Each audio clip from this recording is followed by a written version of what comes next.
የጠላት ጦር ደጃዝማች ባልቻ ወደሚኖርበት እስከ ጉራጌ አገር ድረስ በመዝለቅ በእሳቸው ላይ ዘመተባቸው። ሕዝቡም ከዳቸው። ወታደሮቹም ለሕይወታቸው ሲሉ ሸሿቸው። ደጃዝማች ባልቻ 2 አሽከሮቻቸው ከእሳቸው ጋር 3 ሰው ብቻ ቀረ። ብዛት ያለው የጣሊያን ጦር ከበባቸው። ወዴትም መሄድ አልቻሉም። በመጨረሻም እጅህን ስጥ፣ መሳሪያን ጣል ብሎ ጣሊያኑ ሲይዛቸው ደጃዝማች ባልቻ እኔ እጄን የምሰጥ ሰው አይደለሁም፣ ትጥቄን አልሰጥም ብለው ነጩን ጣሊያን ገድለው በራሳቸው ጥይት የአፄ ቴዎድሮስና የባልቻ አባ ነፍሶ ተመሳሳይ እርምጃዎች። አዎ ይህ ሕዝብ እውነት አለው።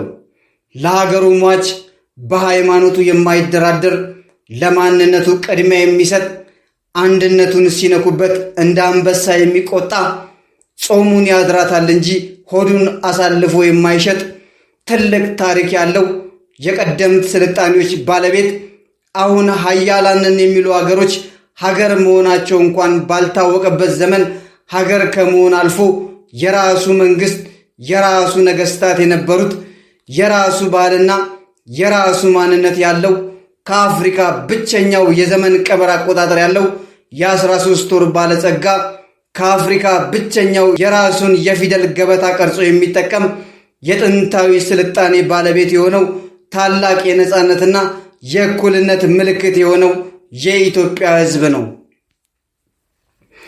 በምድር ታሪክ ጥቁር ነጭን ማሸነፍ እንደሚችል ለመላው የዓለም ሕዝብ ያስተዋወቀው የተከበረው የኢትዮጵያ ሕዝብ የዘመናዊ ትምህርትና በዘመናዊ ምህንድስናን የበለጸጉ ምሁራኖች ቀመሩን ሊደርሱበት ያልቻሉትን የዲዛይን ውጤቶች ከአንድ ድንጋይ ሰማይ ጠቀስ ቅርሶችንና ዘመናትን ተሻግሮ ለትውልድ ማገልገል የሚችሉ ውቅር አብያተ ክርስቲያናትን የገነቡ ሊቃውንቶች ለዓለም በምህንድስናው ተጨማሪ እሴቶችን ያበረከቱ ሥራዎችን ያፈለቀች ታላቅ ሀገር ኢትዮጵያ ታላቅነቷን ሀገራትን መመዘኛ በሆነው ኢኮኖሚ ተመዝና ደረጃዋን ማሳነስ መስፈርት ነው ሊባል አይችልም።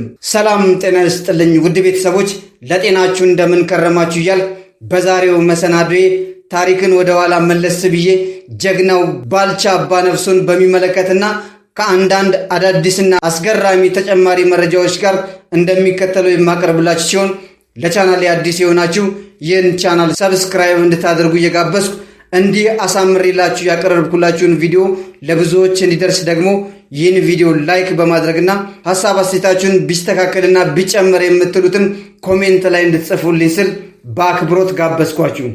ያለ እናንተ ድጋፍና ትብብር ትልቅ ደረጃ መድረስ ስለማይቻል ፕሊስ ስለምታደርጉልኝ ትብብርና ድጋፍ ከልብ ያመሰግናለሁ።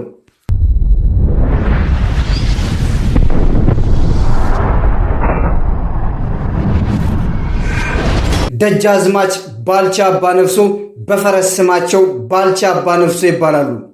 ደጃዝማች ማለት እጅግ ትልቅ የወታደራዊ ማዕረግ ስም ሲሆን የኢትዮጵያ ከግራና ቀኝ ክንፎችና ከኋላ አካል የተዋቀረ የታጠቀ ማዕከላዊ ጦር አዛዥ ማለት ነው። በወቅቱ ደቡብ ምዕራብ ሸዋ ይባል በነበረው በጉራጌ ምድር የተወለዱ ኢትዮጵያዊ ጀግና ናቸው። ከ1980 እስከ 1930ዎቹ ድረስ ሀገራቸውን በጽናትና በጀግንነት አገልግለዋል። እኚህ ስመጥር ጀግና በሁለቱም የኢትዮጵያ ጣሊያን ጦርነቶች በመሳተፍ አንጸባራቂ ጀግነታቸውን እያሳዩ የኢትዮጵያ የጦር አዛዥና የዘውድ ጠባቂ ጌታ ነበሩ። በዳግማዊ አፄ ምኒልክ ጊዜ ታዋቂ ተዋጊና የሲዳሞ ጠቅላይ ግዛት አስተዳዳሪ ወይም ሹም ነበሩ።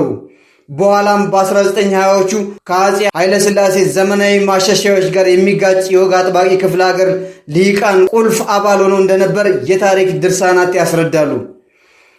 በዚህና በሌሎችም ምክንያቶች ተፈሪ ወይም አፄ ኃይለሥላሴ ደጃዝማች ባልቻን በ1928 ዓ.ም የተከበሩ ቢሆንም በጡረታ እንዲገለሉ ያደርጓቸዋል። ከዚያም የፋሽስት ወራሪውንም ለመፋለም ወጡ። በወቅቱ የአፄ ኃይለሥላሴ መንግስት በስደት እንግሊዝ ውስጥ ይኖር ነበር።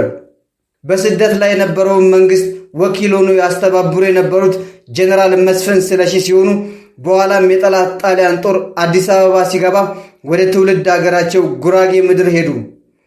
ይሁን እንጂ የጣሊያን ጦር በወቅቱ እኚህን ስመጥር ጀግና ያውቃቸው ስለነበር ወዳሉበት ጉራጌ ምድር ጦር ልኮ እጅ እንዲሰጡ ጠየቋቸው። ደጃዝማች ባልቻ አባ ነፍሶ ግን እኚህን ስጥ ያላቸውን ነጭ በያዙት ሽጉጥ ገደሉት። በነበረውም ልውውጥ ሕይወታቸው ሊያልፍ ችሏል። ክብር ሕይወታቸውን ሰውተው ሀገራችንን ላስከበሩ ጀግኖች አባቶቻችን ከአድዋ ድል በኋላ ስማቸው በወርቅ ቀለም ከተጻፈላቸው ጀግኖች መሃል ዋነኛው ደጃዝማች ባልቻ አባነፍሶ እንደ ደጋ ገብስ እንዲያኮስሶ ያስቆረጥማል ጠላቱን ኮሶ የዳኘው ጀግና ባልቻ አባነፍሶ ከአገምጃ ሶዶ ወይም ወሊሶ በሚባል ቦታ የተወለዱት ባልቻ አባነፍሶ ገና በልጅነት ዕድሜያቸው በጦር ሜዳ ተገኝተው ነበር። የሚኒሊክ ጦር አሸንፎ ለሚኒሊክ ስለ ምርኮኞችና ስለ ሞቱት ሰዎች ሲነገራቸው ከእነዚህ መሃል አደጋ የደረሰበት ጀግና ብላቴና መኖሩን ሲነገራቸው አጼ ሚኒሊክ እጅግ አዘኑ። አጼ ሚኒሊክም ባልቻን ሊያሳድጉት በኃላፊነት ወደ አዲስ አበባ ይዘውት ሄዱ። ባልቻ በቤተ መንግሥት ውስጥ በጦር ሙያ ተኮትኩቶ በጎልማሳነቱ የመድፍ ተኩስ ተምሮ ለአጼ ሚኒሊክ ከፈረንሳይ ሀገር የተሰጣቸውን መድፎች የሚያስተኩስ ጎበዝ ጀግና ሆነ። ከላይ በመግቢያዬ እንደገለጽኩላችሁ አጼ ሚኒሊክ በአጼ ቴዎድሮስ እጅ ተማርከው በአጼ ቴዎድሮስ ቤት ስለ ጦር ትምህርት እየተማሩ ማደጋቸውን የታሪክ ድርሳናት እንደሚናገሩ ግልጽ ነው። የአድዋው ጦርነት ስመጥር ጀግናው ባልቻ አባነፍሶ በአጼ ሚኒሊክ ቤት አድገው ፋሽስት ጣሊያን ኢትዮጵያን በድጋሚ ስትወር ከቀዳማዊ ኃይለ ሥላሴ ጋር ጸብ ስለነበራቸው ባልቻ ከጣሊያን ጎን ይሰለፋሉ ብሎ ጣሊያኖች አሰቡ። ደጃዝማች ባልቻ በንጉሱ ላይ ቅሬታ ቢኖራቸውም በአገር ጉዳይ ላይ ሌላ ድርድር መግባት አልፈለጉም። ስለሆነም ጦራቸውን ማሰባሰብ ጀመሩ። እናም ከነደጃዝማች ኃይለማርያም ማሞ፣ አበበ አረጋይ፣ በላይ ዘለቀና አቡነ ጴጥሮስ ጋር ስለ ጦርነቱ የሚስጥር ደብዳቤ መለዋወጥ ጀመሩ። ደጃዝማች ባልቻ አባነፍሶ 5000 ጦራቸውን ይዘው በ1935 ዓ.ም ከትውልድ መንደራቸው ከአገምጃ ሶዶ ተነስተው አዲስ አበባ ደረሱ።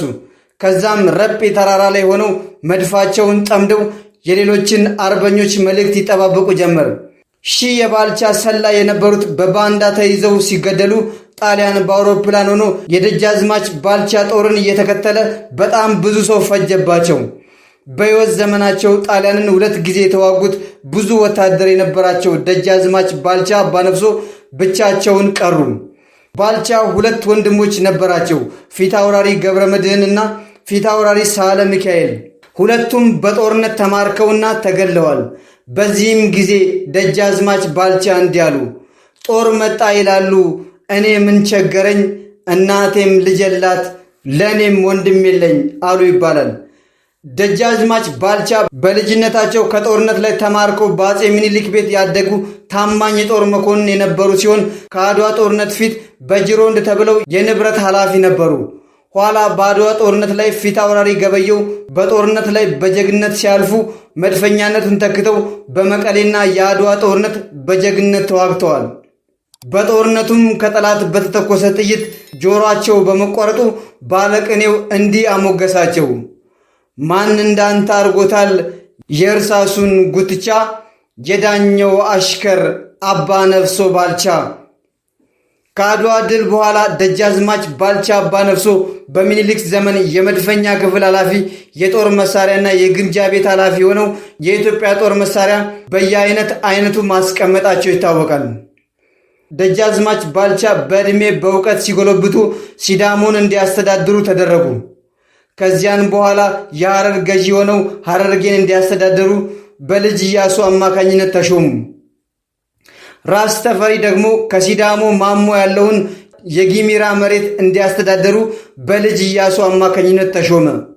ልጅ ኢያሱ ይህንን ያደረጉት ከመጀመሪያ በተፈሪና በባልቻ መካከል ቅሬታ በመፈጠሩ ተራርቀው እንዲገዙ ነበር። ደጃዝማች ባልቻ አባነፍሶ ሐረርጌን ለ4 ዓመታት አስተዳደሩ። በዚህ መሃል ተፈሪ ደግሞ የአባቴን ሀገር ሐረርጌን ላስተዳድር የሚል ጥያቄ ለእቴጌ ጣይቱ አቀረቡ። ወደ ሲዳማ ሳይጓዙ አዲስ አበባ ተቀመጡ። ተፈሪ ንጉሠ ነገሥት ቀዳማዊ ኃይለ ሥላሴ ተብለው ኢትዮጵያን እንዲያስተዳድሩ ሲሾሙ ከደጃዝማች ባልቻ ጋር ቅሬታ ተፈጠረ። በኋላም ቀዳማዊ ኃይለ ሥላሴ ደጃዝማች ባልቻ አባነፍሶን ከሀገር አስተዳዳሪነት ሹመት አነሷቸው። ቀዳማዊ ኃይለ ሥላሴ ለባልቻ አባነፍሶና ለበላይ ዘለቀ ከፍተኛ ጥላቻ እንደነበራቸው ብሎም ከእርሳቸው ውጪ የሌላ ኢትዮጵያ ስም ሲጎላ ይናደዱ እንደነበር ስለ ኃይለ ሥላሴ የተጻፉ መጻሕፍት ያስረዳሉ። ከንጉሥ ጋር ወደ ሌላ ጸብ መግባት ያልፈለጉት ደጃዝማች ባልቻ አባነፍሶ ከዘመዶቻቸው ሀገር ከእነ ሙሉ ክብራቸው ተቀምጠው የተጣላውን እያስታረቁ እስከ ሁለተኛው የጣሊያን ወረራ ዘለቁ። ጦር መጣ ይላሉ፣ እኔ ምን ቸገረኝ፣ እናቴም ልጅ የላት ለእኔም ወንድም የለኝ በሚል ንግግራቸው የሚታወቁት የጠላት ጦር ደጃዝማች ባልቻ ወደሚኖርበት እስከ ጉራጌ አገር ድረስ በመዝለቅ በእሳቸው ላይ ዘመተባቸው። ሕዝቡም ከዳቸው። ወታደሮቹም ለሕይወታቸው ሲሉ ሸሿቸው። ደጃዝማች ባልቻ ሁለት አሽከሮቻቸው ከእሳቸው ጋር 3 ሰው ብቻ ቀረ። ብዛት ያለው የጣሊያን ጦር ከበባቸው። ወዴትም መሄድ አልቻሉም። በመጨረሻም እጅህን ስጥ፣ መሳሪያን ጣል ብሎ ጣሊያኑ ሲይዛቸው ደጃዝማች ባልቻ እኔ እጄን የምሰጥ ሰው አይደለሁም፣ ትጥቄን አልሰጥም ብለው ነጩን ጣሊያን ገድለው በራሳቸው ጥይት የራሳቸውን ሕይወት አጠፉ። እጃቸውን እንኳን ለጠላት ሳይሰጡ በራሳቸው ሽጉጥ ጥቅምት 27 ተሰዉ።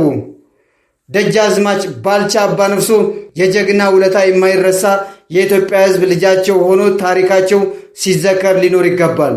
ክብር ለሀገር ለሞቱት ጀግኖች አባቶቻችን። ውድ ቤተሰቦች ለአሁን ያሉኝ መረጃዎች ይህን የሚመስሉ ሲሆን በቀጣይ እስከምንገናኝ ሰላም ሁኑልኝ።